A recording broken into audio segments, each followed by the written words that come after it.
Notre première rencontre s'est faite dans le cadre d'un petit déjeuner débat qu'organisait Confluence avec la participation d'un député. Et j'avais beaucoup apprécié en fait cette formule, le dialogue qui s'instaurait, la manière dont vous entreteniez au-delà de cet événement la relation avec les élus. Et c'est ce qui nous avait conduit finalement à nous rapprocher et à envisager une collaboration entre la FEMA et le cabinet Confluence. Collaboration qu'on a d'abord centrée sur le renforcement de la position politique finalement de la fédération. Voyant les résultats positifs, je dois le dire, de cette première collaboration, on a imaginé de pousser plus loin la balle, notamment sous l'angle de la communication. Communication que l'on souhaitait inscrire dans une double dimension, à la fois à travers une posture écrite, mais aussi à travers aujourd'hui ce qui, on le voit bien, anime de plus en plus en fait les différentes communautés qui s'expriment, que sont les réseaux sociaux.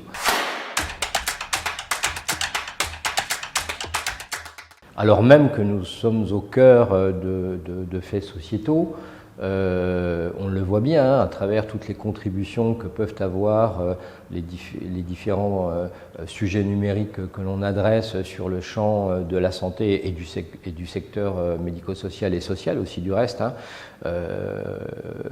nécessitait qu'on puisse effectivement sortir de cette posture technique pour porter en fait un message plus social et de fait aussi plus interpellant sur le plan politique. La manière dont on a ensemble construit cette nouvelle orientation était empreinte de l'ADN de la fédération, ADN à partir duquel nous avons construit finalement la ligne éditoriale qui devait être le moyen d'expression de la FEMA.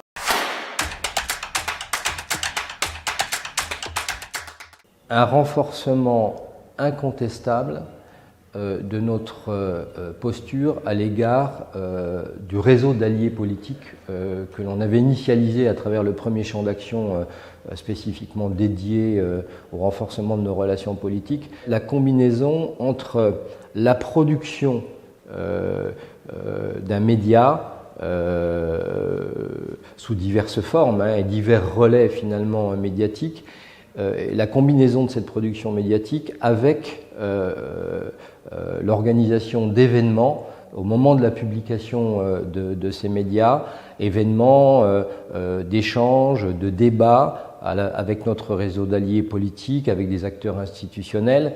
La composante réseau social est aussi extrêmement présente dans le champ d'action que nous nous étions fixés.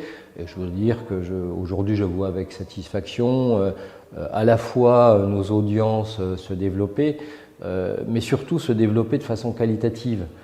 Et ça me paraît extrêmement important, surtout s'agissant des réseaux sociaux. Le constat que je fais, c'est que c'est véritablement en train de se développer dans cette direction et j'en suis tout à fait satisfait.